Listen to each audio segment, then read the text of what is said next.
მეათე მასწავლებელი ვარ. დღეს ჩვენი აქ ყოფნის მიზეზი არის ის, რომ 20 მაისი ფუტკრის საერთაშორისო დღეა. რამდენი სახის ფუტკარი არსებობს? სამი. რომელი და რომელი? მამა, დედა ფუტკარი და სწორია. შეხედეთ. ნახეთ, დედა ფუტკარი. მამა ფუტკარი და მუშა ფუტკარი. ნახეთ, სამი სახის ფუტკარი არსებობს. ფუტკარი რო თაფლს გვაძლევს და თაფლის გარდა კიდევ სხვა ბევრი პროდუქტი მზადდება. ფუტკრის შრომის შედეგად ეს ყველა ვიცით, მაგრამ მოდით ახლა ვნახოთ ფუტკრის შესახებ ინფორმაცია. ინფორმაცია ყველამ უნდა მოვისმინოთ, რადგან შემდეგ პრეზენტაციებს გავაკეთებთ. მე ერთი ხარ დავსვავ და გამარჯვებული დაგვიძოვება. ალბერტ აინშტაინმა თქვა, რომ თუ ფუტკარი გაქრება დედამიწის ზურგიდან, ადამიანს 4 წელიც არ დასჭირდება გასაგრძობა. იცოდით, რომ მსოფლიოში ერთ-ერთ პირველ მონეტაზე ფუტკრის სიმბოლო იყო გამოსახული? არ ვიცი. იცოდით, რომ თაფლი შეიცავს ცოცხალ ფერმენტებს? ეს იცოდით, რა თქმა უნდა. და რკინის კოვსთან ურთიერთობის შედეგად ეს ცოცხალი ფერმენტები ხდება. იცოდით, რომ ფერმენტები ნადგურდება ლითონის კოვსთან კონტაქტით? ეს გითხარით. თაფლი უმჯობესია მიირთოთ ხის კოვსით ან პლასმასის თუ ხეს ვერ იყო. იცოდით, რომ თაფლი შეიცავს ნივთიერებებს, რომელიც ეხმარება წვნის უკეთმუშაობაში. იცოდით, რომ თაფლი ერთ-ერთი იშვიათი საკვებია დედამიწაზე, რომელსაც შეუძლია ადამიანის სიცოცხლის შენარჩუნება. იცოდით, რომ აფრიკაში ფუტკრებმა ადამიანების შიმშილისგან იხსნეს? საკმარისია თუ არა ერთი კოზი თაფლი ადამიანის სიცოცხლის შესანარჩუნებლად? დიახ, 24 საათიანი შიმშილი შეგიძლიათ ერთი კოზი თაფლით დააბალანსოთ.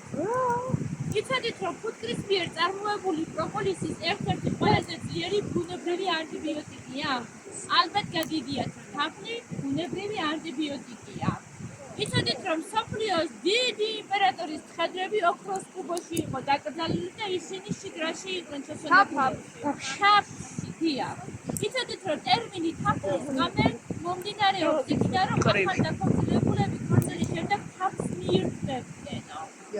გაგიგიათ, ალბათ ასეთი ილეთშია ვერ ვიყო. ეს ტრადიციაა, ხო, რა თქმა უნდა.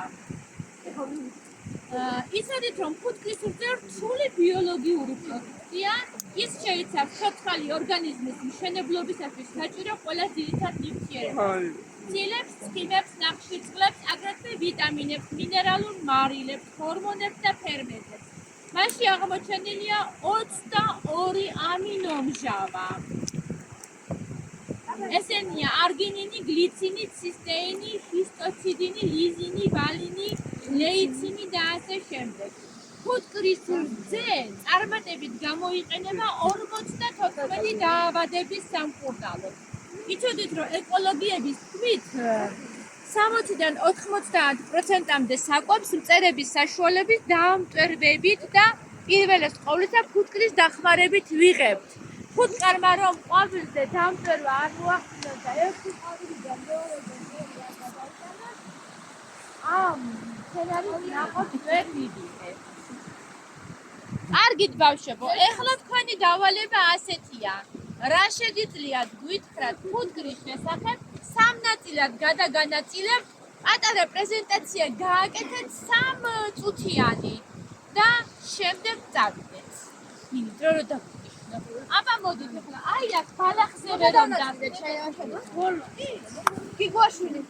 მოდით ახლა. აი.